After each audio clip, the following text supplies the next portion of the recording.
Yep, it's Midori again. I thought originally I was going to be able to make it through almost every negative emotion and find the positives of all of those emotions and the reasons why we have them.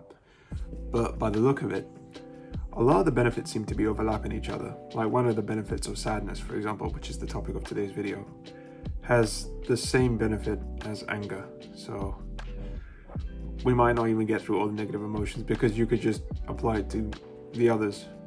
And I might as well make a short video, like a YouTube short, instead, saying the benefits of the rest of the emotions if there's too many overlaps. But yeah, like before, we're just going to go through the definition of sadness and then take it from there. So I'm going to read it off the paper I've written.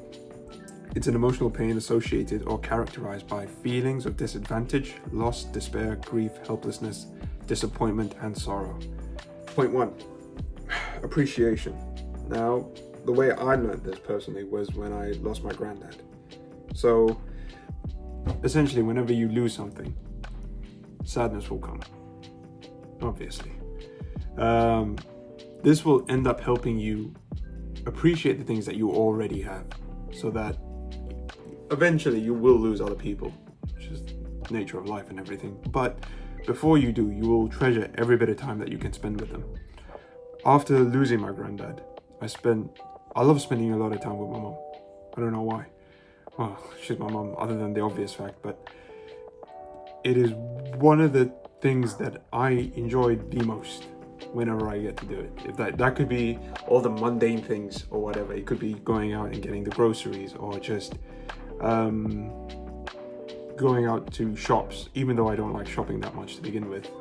If it's with my mom and she's having a good time, I'm having a good time.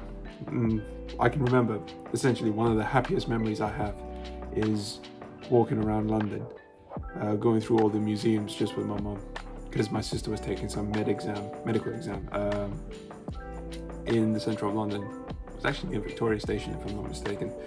But what was that thing called? Gamsat, I think. I don't know. Yeah, while she was taking the exam, me and my mom were just, my mom and I should say, we're just going around town and just seeing everything, going through the shops, the museums, just having that alone time. It really meant a lot. So yeah, appreciation. It doesn't have to be with people, it could be things as well, to be honest. You gotta crash your car, so every other car that you have, you'll probably treat it with a lot more respect, and you'll try and be a lot more careful with it, so that you don't wreck it. It could be like a vintage Porsche or something. Although not many people like Porsches to begin with, do they? Oh, all right. Point number 2, improvement. This is the one that was very closely related to anger. I'll be regurgitating everything I said in the anger video, so I don't think there's much of a point. So I'll just shorten it down as much as I can. Essentially, like in the anger video, I said that anger is a secondary emotion and it's usually covering one of the primary emotions, and one of them was sadness. So being in that state of sadness, you don't want to be there for too long. Nobody does. It's a crappy state to be in. So you will look for answers. You'll look for ways to bring yourself out of that sadness. And usually that will spur on some change in you, for the better, hopefully. Also, the change may come quick enough before you lose anything else that's important to you. That could be your wealth, your assets, like your properties and stuff like that, or even the people you care about. You can change yourself for the better, implement better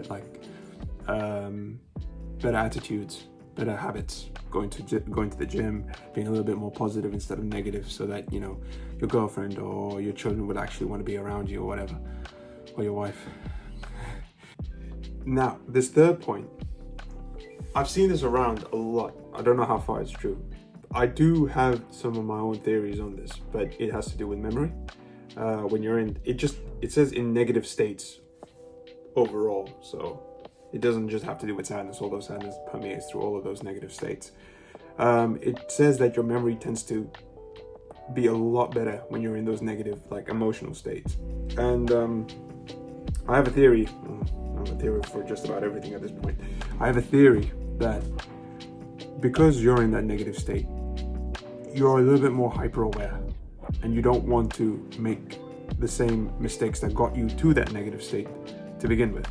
So everything matters in a way. You'll be overanalyzing everything, and you'll be trying to make the right choices on such a micro level, which is not good because it's just going to stress you out so much. But if anything, your memory will well, it's not that your memory will increase, you will just retain more because it will matter more to you. In terms of like my personal experience, whenever I've had like a bad day or like something bad has happened and it's put me in a sad state, my memory of that day is like burned into me. So that could speak to like my own personal kind of experience with that benefit.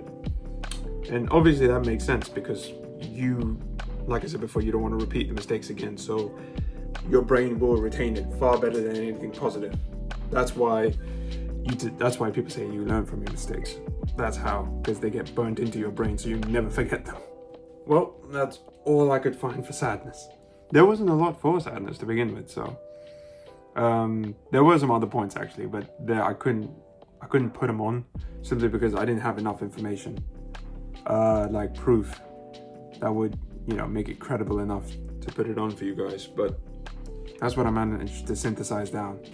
3 points, a lot lower than the previous videos that I managed to do.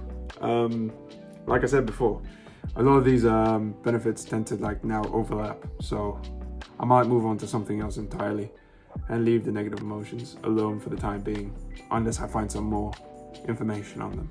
But yeah, I've got some ideas for other videos, so like stay tuned. Consider subscribing if you want to get more updates or not, completely up to you. But yeah, I'll catch you guys later.